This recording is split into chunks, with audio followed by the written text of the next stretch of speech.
and welcome to Book Lust. I'm Nancy Pearl. My guest today is author Kevin O'Brien, whose recent novel is The Enemy at Home. Kevin, thank you so much. Nancy, it's so great to be here. Thank you for having me. Well, it's been a long time since last we talked on this TV show, and we're thinking it's about 2010, 2011. But you just told me if people go to your website, KevinO'BrienBooks.com. Yeah. okay, KevinO'BrienBooks.com, they can look at us about 14 years younger, Yes. which no matter what we said, that would be worth a look. You haven't changed. In fact, you look better. Oh, aw, shucks, no. Well, you definitely have not changed, but we're doing this on Zoom, so I get a little view of, is this your writing room? This is my writing nook, and it's a kind of a long story, but my first writing teacher in college had me over to her house when she had a party.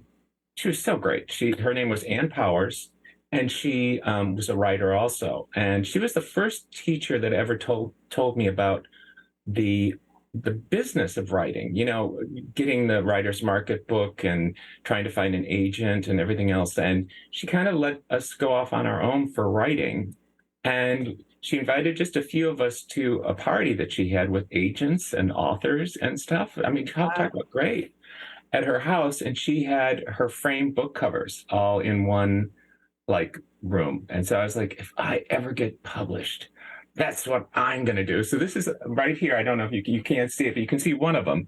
Yeah. I've got my framed book covers. I call this like my monument to my own ego. But it's my little writer's nook, and there's a window with a view of the Space Needle, and it's a converted Murphy bed closet, and it's a perfect little nook off my living room. So. And I can between us on my Zoom screen is a little sliver of your living room. Right here, yeah. Are those pussy willows? They are lit up pussy willows. They're illumination pussy willows. I guess I think there's a place called Illumination that somebody bought those from me. I love them. Aren't they fun? Yeah. And one more question before we get to your book, which I'm dying to talk about, because it's a thriller. Are those your CDs in behind you? Yeah, those are like CDs, and then you can see there's some movies up there, and then books, and more books up here, more books here, and a ton of books in the living room. And the living room is all for my friends, the authors. So, all my own books are over there. So. Yeah. So you have a long career of writing mystery/thrillers, but as much as I could remember, and at my advanced age, maybe memory is, like the first to go. Welcome. I can understand. I can relate. The book, The Enemy at Home, your brand new book, is your first historical. Oh, good. I'm glad. I'm glad that you got it right. You got it.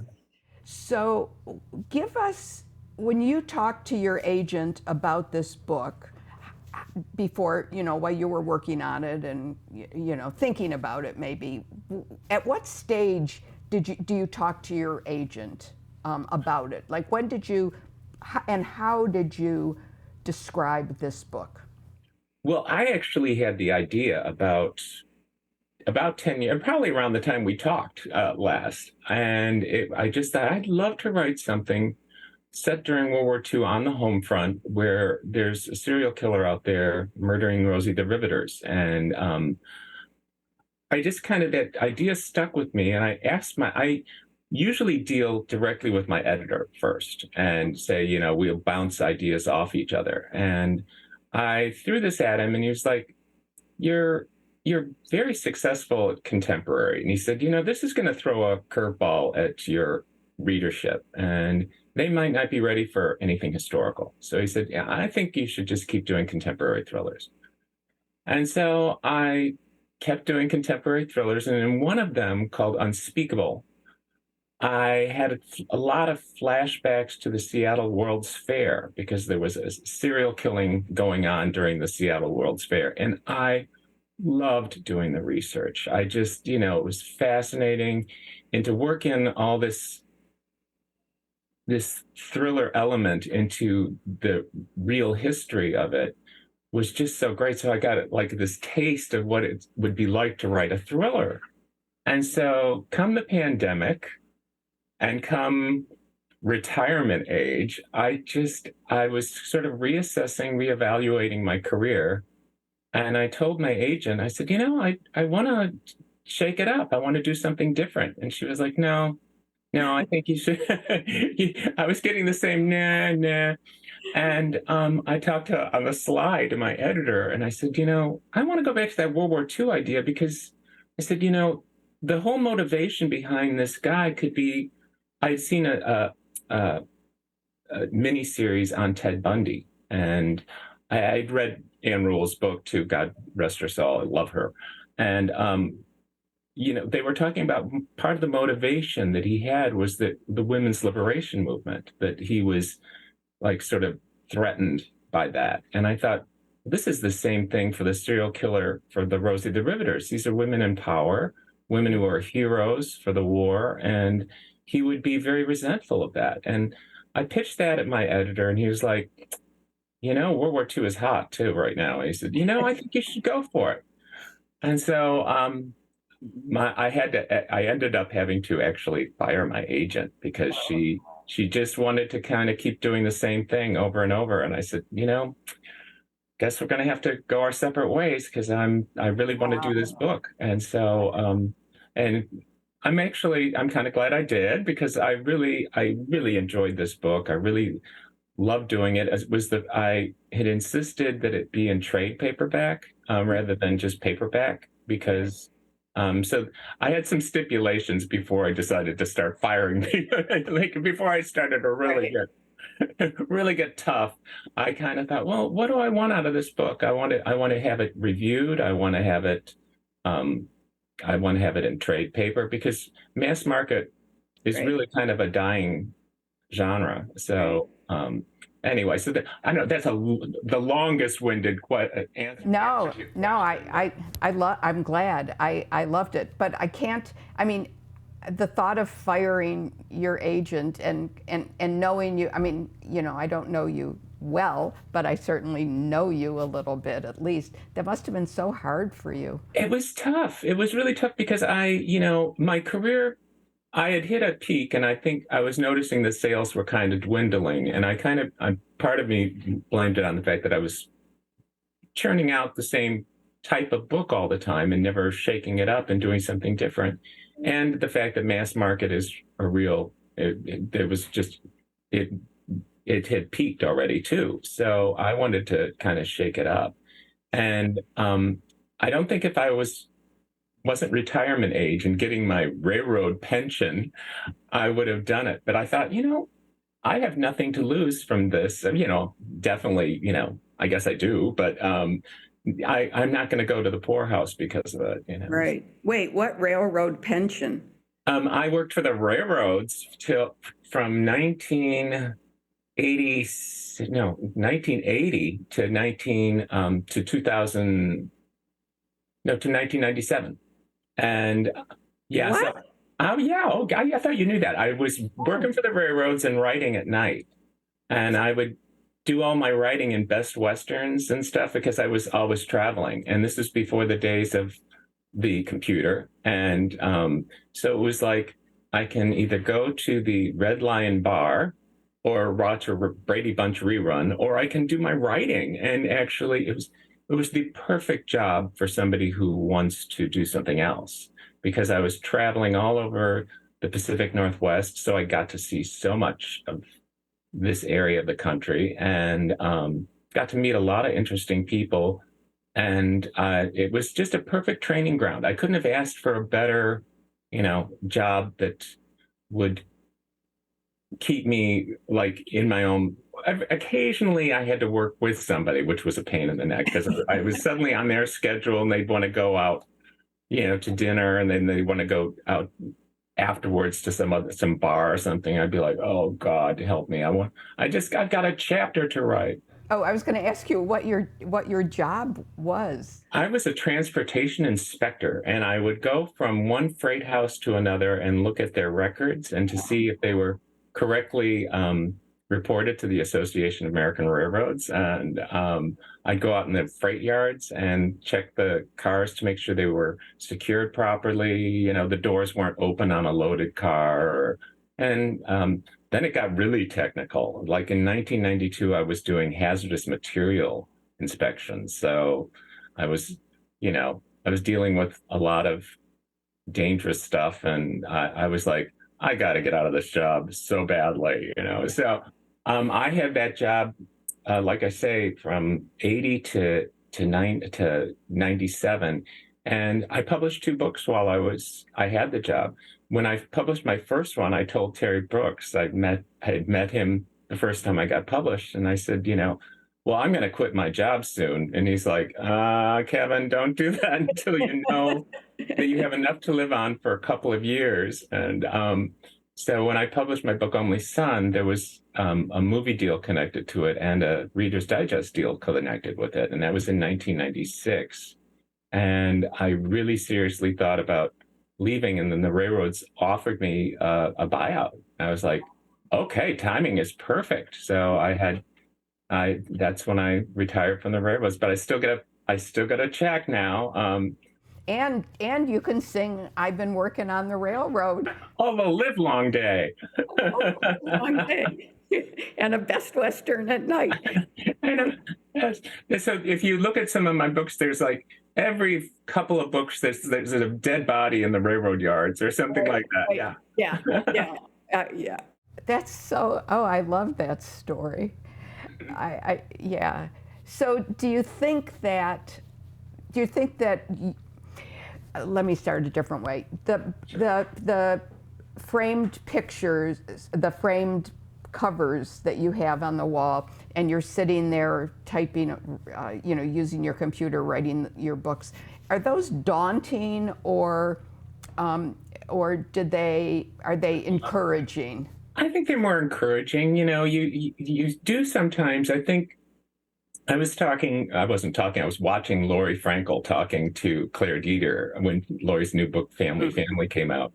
And she was just talking about each time is it like you're a fledgling writer, it's like each time you're like, how did I do that? And you kind of fly by the seat of your pants each time you write a book. But I've sort of, after 25 books, I'm starting to be like, oh yeah, I see I'm falling into that same old pattern. It's taken me a while to get started, but once I'll get started, it'll pick up. But you kind of do go through the sort of like, how did I do this last time? Well, I know how I did it. And everybody has their own method and technique. Let's talk about the new book, The Enemy at Home. Yes. How much do you outline, or what do you know? What did you knew right from the get-go that there was going to be a serial killer, and you had in your mind his motive. But that would be a very short book if that's, 2 sentences. I think you could probably do that. So then what happened next? How did you proceed from there?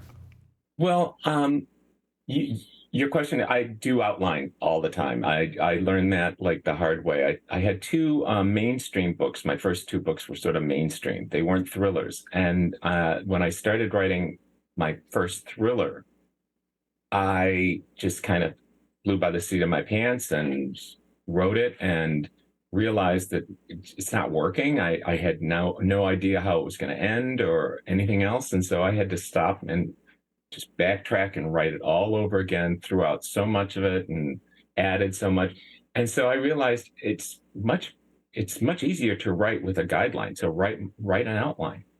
Anyway, going back to your specific question, I started to do the research to see if I could, where should I set this? Where would it be a great setting? And I thought, well, Seattle. And then doing the research, I realized that Seattle was like such a boom town during World War II. It was, the population just exploded, and all sorts of people, migrated here. And so it was, and all the industries that were in Seattle, the Boeing and the shipyards and so many naval bases and army bases. So it was really a war town. And so I read up on the blackouts and that were here. And I read Jamie Ford's book, The Hotel on the Corner of Bitter and Sweet, which was so influential. In fact, I ran into him while I was like doing the outline, and I said, I'm so ripping off your book because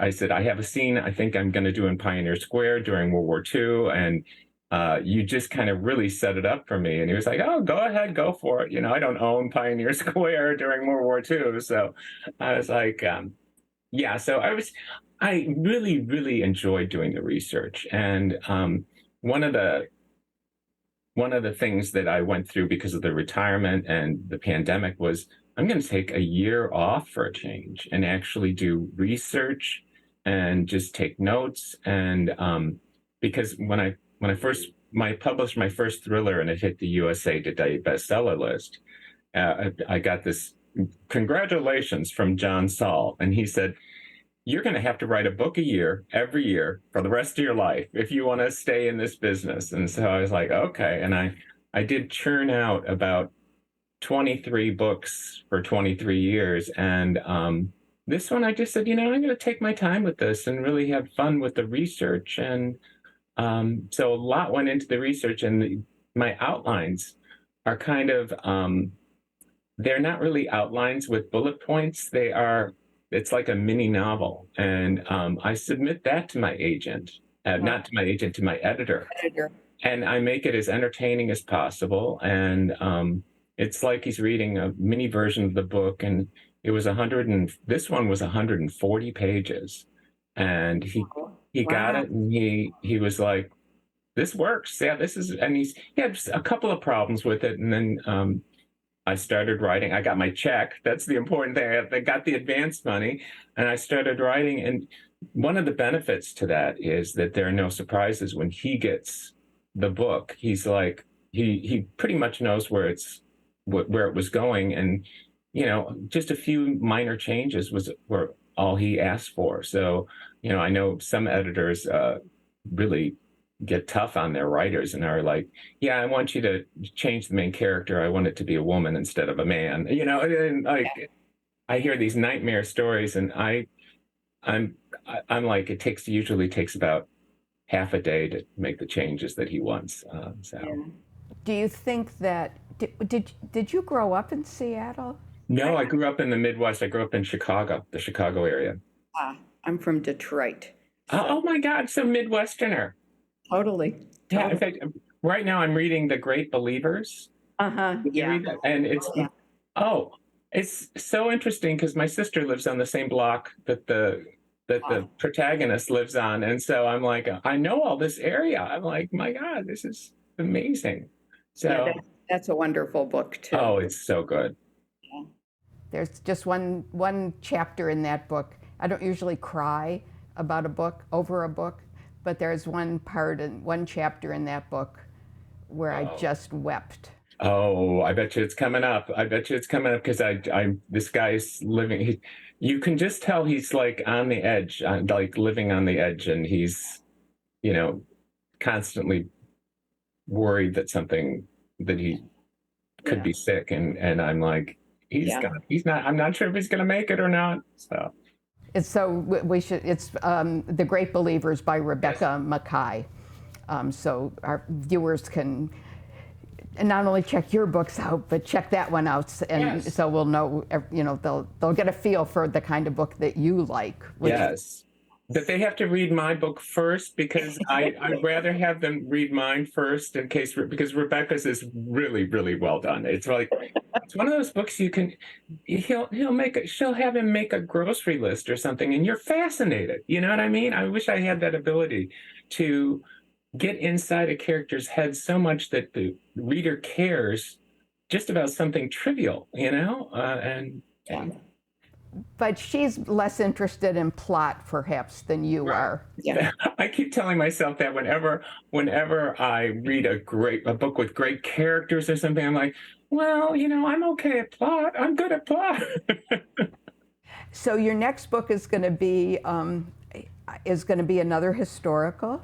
Yes, I wanted to do something set around the Kennedy assassination time, and I just wanted to shake it up. And my editor was like, I really want another World War II book.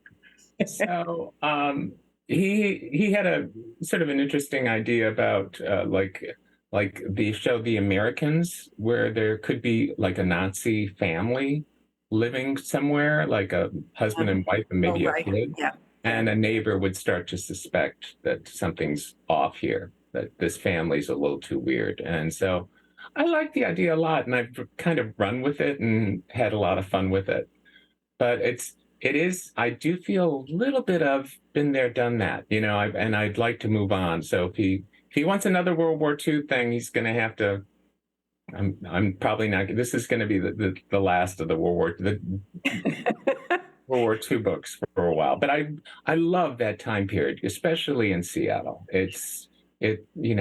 Like I say, it was a town that was really affected between the incarceration of all the Japanese Americans that was going on here. I mean, Also referred to in your book. yes, I referred to in The Enemy at Home and a lot of the other things that were going on, like at Boeing and such. So Yeah. It was interesting in your book where you talk about, because the plot kind of turns on the bad guys' fear of women in power. It was very interesting to me and will be interesting to other readers, I think, to show Boeing at that time, which brought in women workers, and right. the responses, not only the responses to them as women, but also at that time, the prejudice against people who were not white Right. men, basically. Yeah, and it's what was interesting to find out was just how tough it was for women to kind of come into this men's world, these men's resenting these women Right. doing their jobs. And it kind of, I think, to look at it from the men's perspective, that these are men that weren't fighting, they weren't in the war, so that was their only kind of like badge of honor, is that they worked in the shipyards, and here are women coming in and doing their jobs. And I think Riveting. I think they were really kind of very resentful. And one of the things that hit me was there's a great book called Our Mother's War, and I can't remember the name of the author, but she told some great stories, and I was really inspired by that and by Ken Burns' The War, to hear all about the prejudice that was going on. There's an incident that I have in my book that is based on two different incidences, that from Ken Burns' The War and from Our Mother's War, where a woman is working with a black worker, and she sees how it really bothers everybody around her. Yeah. So Oh, I see that in The Enemy at Home. You do. right. Yep. So that is almost, no, I wouldn't say I lifted it from it, but it's very similar to a couple Yeah. of stories that I have read. So And I'm sure that was much more prevalent than even those two. yeah. Oh, you got it. Yeah. Yeah. So I'm going to recommend since you're interested, not a World War II novel, but since you're interested in setting your new book around the Kennedy assassination, Yes. I want to recommend a novel for you to read for research, because in my mind it was one of the few good things that came out of that assassination. It's called Libra, Libra, and it's by Don DeLillo. and it's short and very, very, very, very, very good. And there's a thriller. Oh boy, I haven't done this for a long time. There's a thriller which is set around the Kennedy assassination, and it's called Tears of Autumn. And Great title. yeah, and my experience was once I read that book, which posits the killer of Kennedy, the assassin, or who was responsible, I guess would be the responsible way to say that sentence, who was responsible. I can never think about it except in those terms because the author made it so real, you know. So try those books and then we could talk after that. You could, You know, Oh, good. Thank you. oh, I love that. So Kevin O'Brien, thank you so much for coming by, and I love seeing, and I know the viewers will love seeing your writing space and knowing that it was a Murphy bed. Yes, it looks like a train. You know, doesn't it look like I'm in a train car or something? Yes, and it harkens back to your Yes. to your career on the railroad and all of that. And thank you for insisting to your agent and your editor that you wanted to break out and do a historical novel, because I love learning history from. Yes. And I hope I taught a little bit of history in there. I had. Oh yeah, no, definitely. I mean, I really got a sense of what those women, leaving aside the thriller aspect, but the domestic stuff about Rosie the Riveter women. Was just fascinating to me. And thank you for, after a decade or so, for coming back on Booklist. And let's do it again.